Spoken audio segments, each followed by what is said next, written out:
What is going on, everyone? I'm back with your Monday Night Raw review. Sorry a few days late, but been working a crazy 10-hour day schedule for the peak season, and I am just exhausted by the time I get home. But tomorrow's Thanksgiving, we're not open. Thank Christ. Because let me tell you, I could barely move my arms from all that lifting. I'm just like, oh my god. But I'm like, oh, I gotta get him some content because I really haven't done anything yet, so I apologize for that, but thank you for sticking around. New subscribers, thank you so much. Those of you who have been here since the beginning, thank you so much as well. Please remember to leave a like or a comment on this video, as it really helps with the algorithm getting this in front of YouTube eyes and more people on the channel. And don't also forget, today's podcast is sponsored by MissionProWrestling.net as well as Thunder Roses, so thank you so much. Check them out anytime. I'm sure they would love for you to pay them a visit. And now we go on to the badder news of Monday Night Rawful. I mean, it wasn't totally awful, but there's still some very noticeable botches. I mean, didn't Adam Pearce call Drew McIntyre? I'm like, what? First we got Mustafa. Now we got Drew McIntyre. And Adam Pearce just kept stuttering. Not stuttering, but messing up his lines. You could tell. Oh my god. I mean, I don't think that was on purpose. I really think he was just probably too nervous to be in that position. He had way too many segments, man. Vince, Bruce, why are you putting an official in that many segments and not calling him the general manager, man? That makes no sense whatsoever. Y'all still got under 2 million too, 1.8. It went up a little bit, I don't know how, but it somehow did. Guess the Monday Night Football game sucked or something. I have no freaking clue. So here we go. To start off the show, Team Raw was out in the ring with Adam Pearce to discuss the number one contender. Adam Pearce was in the ring with the Survivor Series team. They all made their pitch for getting a shot at the WWE Championship. Oh, I gotta say this. I'm sorry, Matt Riddle. I'm sorry. But he said he can't wait to be WWE Championship. Champion, bro. I know you're a bro, but it's WWE Champion, not WWE Championship. That's what you're fighting for. I mean, how many were you smoking before the show, bro? I mean, come on, bro. After AJ Styles, Riddle, Keith Lee, and Sheamus got on the microphone to make their pitch, Braun Strowman made his case by grabbing Pearce and screaming that he made the guy before delivering a headbutt to the WWE official, who later in the show Pearce said that if it were up to him, he would fire Strowman. Could we please? And send him somewhere else? Before he could deliver his decision on the next man up for a title shot, he was interrupted by Bobby Lashley, who said he needed to talk business after being the only Raw champion to win in Survivor Series. Later, Pearce said that Lashley made a compelling case, but was again cut off, this time by the arrival of Randy Orton. Probably get this again. Pearce would eventually say there would be a series of single matches tonight, with the three winners battling in a triple threat match next week. I'm actually shocked that they did not do this all in one night just to grab a rating. I'm just like, what? They're actually going to wait a week for this match? Wow! Is it that hard to be a little patient? Like, oh my freaking god. This was a good match though, Riddle and Sheamus. The whole fire face thing that Matt Riddle was calling him. It's just third grade shit, man. It just really is. After Sheamus tried to grind on Riddle with early arm work, Riddle fired back with big strike. Sheamus cut off Riddle's offense with the big lariat and went right back to focusing on Riddle's arm. The hard-hitting battle continued to amp up with intensity, with both men hitting big moves in between strike exchanges. Sheamus drove his shoulder onto the ring post, creating an opening for Riddle to land a big series of kicks. Sheamus drilled him with the sidewalk slam. Riddle hit a springboard twisted dive to the outside on Sheamus down the stretch, but Sheamus caught him coming off the top rope with the crossbody and turned it into a swinging Uranagi suplex. Riddle countered the 10 beats of the Bodran with the Kimura in the ropes, but still the brutal match continued, with Riddle able to kick out of the white noise from the second rope. Riddle managed to counter the cloverleaf into a pinning combination to score the victory and advance to next week's triple threat. The WWE Championship is going for the WWE Championship. Oh my god. Oh, this company, man. Oh. Then we had Keith Lee defeats Bobby Lashley via disqualification after interference from MVP. As expected, it got hard-hitting in a hurry, with Lee and Lashley going right after each other. Lee was distracted by MVP at ringside early and got blindsided by Lashley while stalking the Hurt Business founder. Lashley was busted open on the side of his head, drawing a decent amount of blood. Lashley pulled off some big feats of strength, including carrying Lee on his shoulders and ramming him into the ring post and hitting a massive vertical suplex. Lashley's first attempt at the Hurt Lock didn't work out, Lee easily powering out before it could get locked in, and shortly after pouncing Lashley from the ring. Lee again managed to fight off the Hurt Lock, and after driving Lashley into the canvas, MVP ran in to make the save, giving Lee the win by disqualification. Did anyone care? Here and there. Then we had AJ Styles defeats Randy Orton via pinfall after a phenomenal forearm. Styles got off to a fast start, but after dropping Orton with the dropkick, Styles was caught by an Orton eye poke. Styles would get an assist from Almas, with the bodyguard tossing Styles onto the ring apron to deliver a running kick to the face of Orton. At the commercial break, Styles was eating a series of right hands from Orton, but managed to hit a chop block to set up some legwork on Orton. Orton avoided Styles' first attempt to lock in a calf crusher after having his legs softened up for the hold. Styles would eventually lock in the hold after countering Orton's hanging DDT, but Orton got to the ropes to escape the hold. Styles countered an RKO with the enziguri, and the action went outside the ring when the Fiend's music hit, and the Fiend briefly popped up from behind the ringside barricade. Orton was only briefly distracted before hitting the hanging DDT. Before he could capitalize, the lights went out and the Fiend appeared behind Orton on the ring apron. The lights went back out, and Styles connected with a phenomenal forearm for the win to take the final spot in the next week's triple threat match.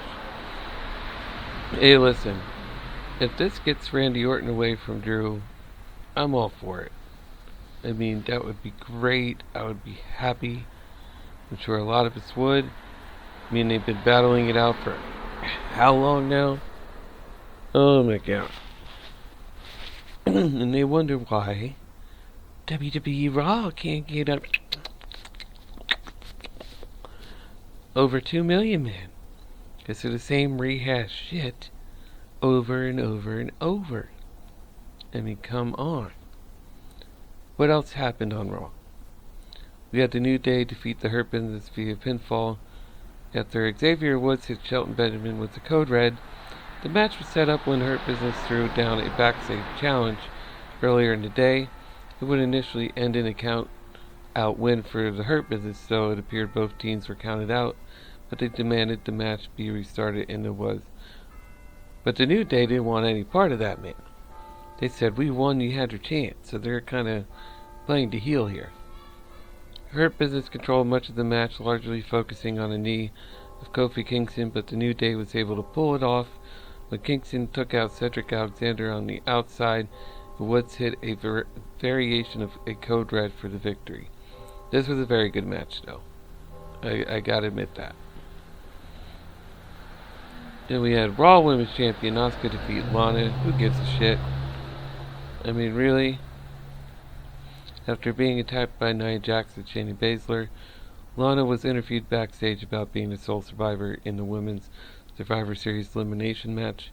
She was asked if she thought she could get a title shot and just said that it would be a dream come true. Asuka later told Lana she accepts her challenge despite Lana saying she hadn't made one. Early in the match, Jax and Baszler, who were ringside on commentary, attacked Asuka for disqualification. As Jax was about to hit the Samoan drop on Asuka through the announce table, Lana made the save, but she didn't go through the announce table. Wow! So this set up Asuka and Lana defeat Nia Jax and Shayna Baszler via pinfall in a tag match, when Asuka pinned Baszler with a schoolboy pin. This match, of course, came about as a result of how Asuka's match with Lana ended. Baszler and Jax brutalized Lana for the early stretch of the match before the eventual hot tag to Asuka. Lana ducked out of the way of Jax's attempt to steamroll her outside the ring, sending Jax spilling over the announce table. Baszler reached outside the ring to lock Lana in the Kirifuda clutch, leaving the opening for Asuka to get the schoolboy for the win. Wow. Then Alexa Bliss defeats Nikki Cross via pinfall after a modified Sister Abigail. Bliss and Bray Wyatt hosted Firefly Funhouse earlier tonight, talking about how Cross was a bad friend. Cross would later say that she hadn't given up on Bliss, but was planning to beat the Fiend out of her. An emotional Cross brutalized Bliss during the match, but Bliss kept smiling and laughing as she was attacked. Eventually, Bliss began to cry and acted shocked when she realized the outfit she was wearing. This was, of course, a setup as Bliss hit a modified Sister Abigail and grinned while scoring the pinfall. Well, how about that? You know what I mean? And was that everything?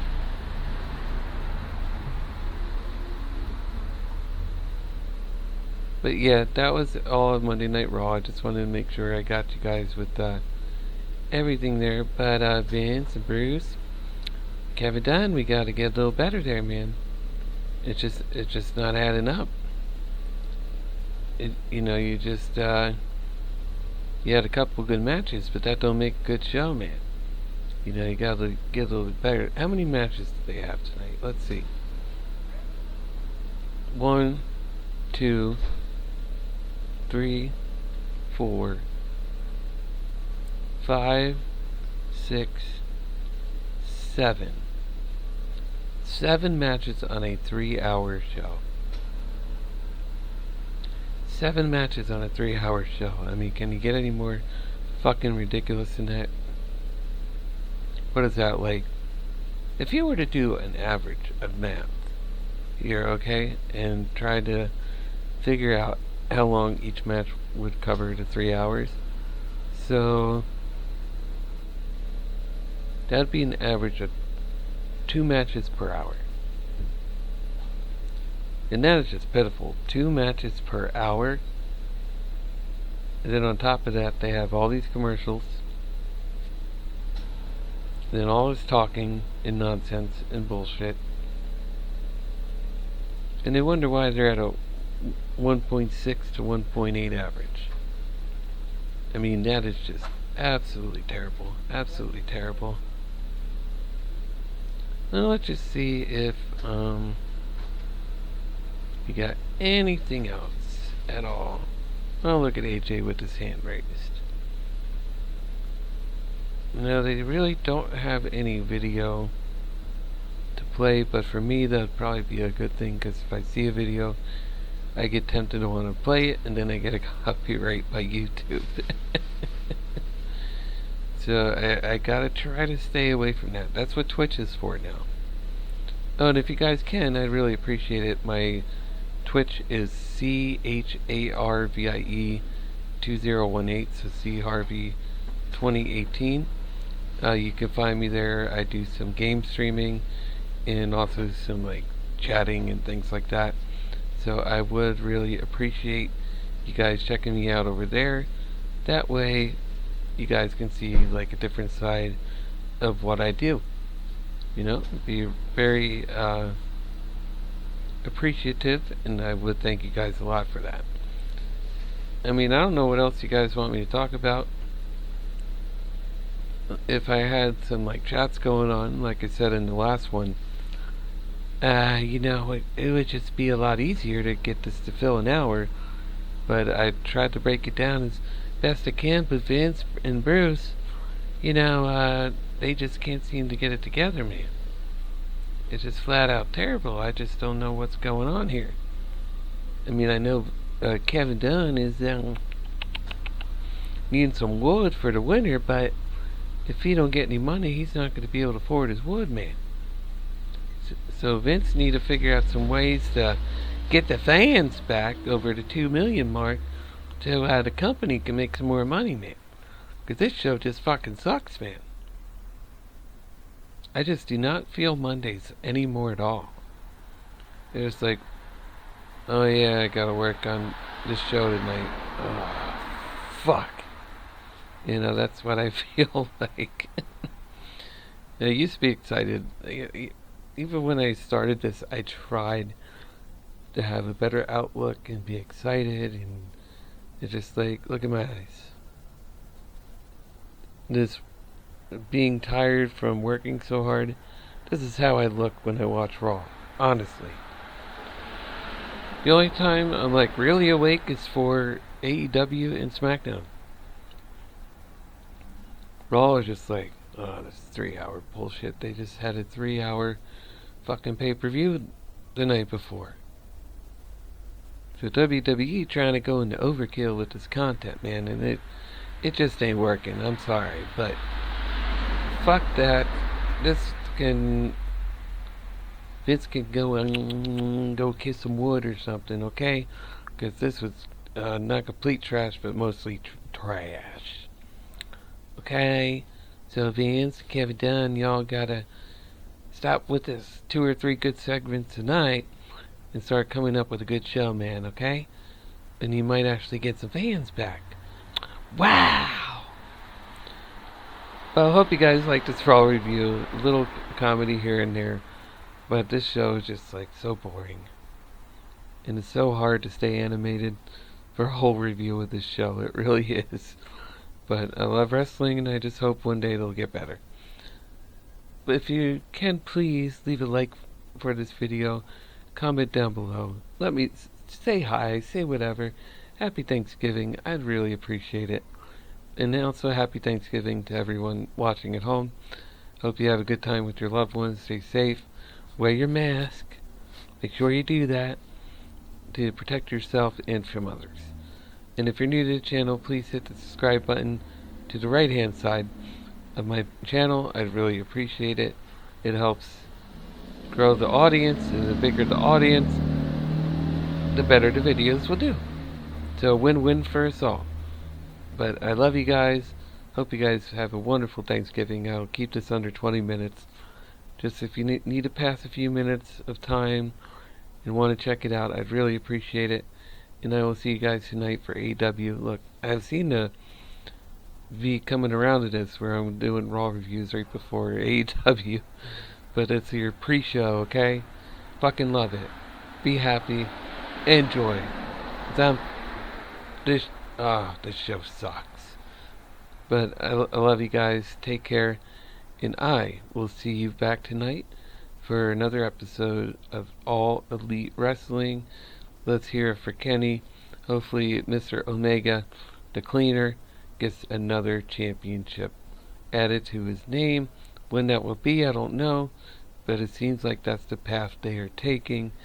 Good luck to you, Kenny. Hope to see you as the new AEW champion sometime very, very soon.